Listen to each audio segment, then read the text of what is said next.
Bom dia. Hoje o Brasil acorda com algumas pautas. O caso de racismo envolvendo Vinícius Júnior, jogador do Real Madrid, que aconteceu ontem e que mobilizou, inclusive, parte da classe política brasileira, inclusive a diplomacia brasileira e a relação entre os dois países e, inclusive, revertendo na Liga Espanhola.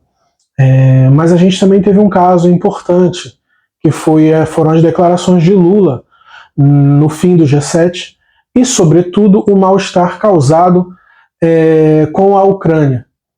Zelensky havia combinado um horário com a diplomacia brasileira e conseguiu 2 horários para ele.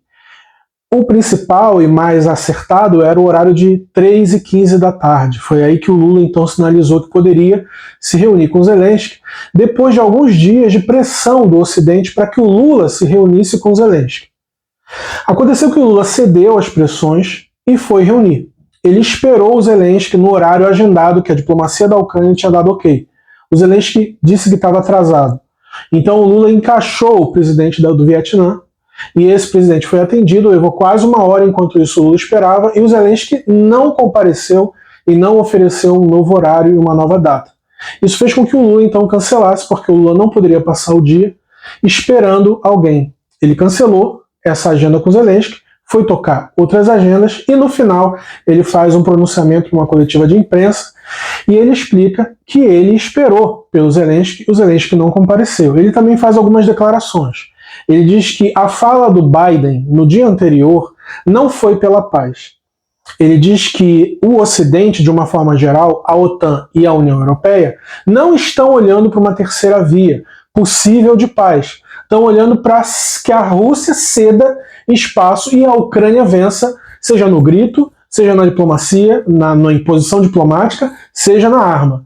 E o Lula disse o seguinte: não é sábio, não é adequado colocar o Putin encurralado. Porque, vocês precisam lembrar, ele é uma potência nuclear. E o que ele está colocando no campo de batalha é ainda um troco do que a Rússia pode colocar. E vocês ainda têm que lembrar que tem a China. Então não é inteligente o que o Biden falou, isso nas palavras do Lula, de querer encurralar o Putin. Todo mundo tem que sentar e conversar sobre isso. As visões hegemônicas não podem ser as únicas. E de fato o que o Lula está fazendo é isso. Ele está fazendo uma crítica às grandes visões hegemônicas de poder do mundo. Porque o sul do mundo, por exemplo, não é ouvido. Nós do sul do mundo não queremos uma guerra. Então nós temos o direito de dizer para o mundo que a gente quer que todo mundo sente numa mesa. E no final, o Lula faz uma declaração muito objetiva e muito clara quando ele diz o seguinte: o lugar de debater guerra não é no G7, não é no G20, é no prédio das Nações Unidas. Assim, o Lula constrange o Biden e a OTAN. É de fato o principal lugar e a principal mesa onde deve ser discutida essa guerra. A Rússia presente, o Lavrov presente, o Zelensky presente. Zelensky, que já é criticado por uma parte de intelectuais e pensadores e jornalistas por ser um homem do holofote. Ele era um ator, um comediante, e que agora torna a guerra um palco onde ele sempre passeia. Ele quer falar no Grêmio, ele quer falar em Cannes, ele quer falar no G7, mas não há uma proposta objetiva do Zelensky de dizer assim: a gente vai sentar na mesa e vai negociar com o Putin. O que ele disse para o Lula é que se invadissem a Amazônia, vocês iam continuar em guerra, enquanto que o Zelensky não entende que o principal não é a terra, e sim as vidas que precisam ser poupadas. Está claro para uma parte do mundo que o Zelensky também não quer parar a guerra. Ele é financiado pelos Estados Unidos e ele quer continuar. Os americanos e a Europa não querem ouvir o sul do mundo. Eles decidem que é isso aí.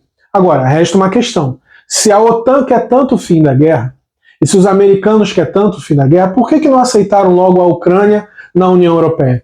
Porque se isso fosse feito, aí a guerra acabava.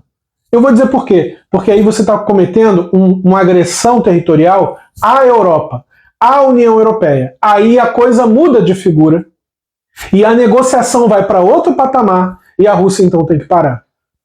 Quem tem as chaves do fim da guerra é o Washington e a OTAN. E o que o Lula está dizendo é isso: se vocês quiserem parar a guerra, vocês podem parar, porque vocês têm muito poder. Vocês não param a guerra porque vocês não querem. As declarações de Lula estão gerando impacto na imprensa brasileira negativos. mas na imprensa internacional está gerando impactos positivos, sobretudo porque todo mundo respeita a visão do Lula, que mais que o Zelensky é um político experiente e tem muito mais capital político no mundo, e inclusive o Macron concorda com ele, que com o menino do Zelensky, que o Lula fez questão de frisar, apesar de não parecer, já é maior de idade. Meu nome é Nelson França e essa é a Brasília Insider, coluna de terça. Apoie nosso trabalho pelo Pix, coluna de terça@gmail.com. Valeu!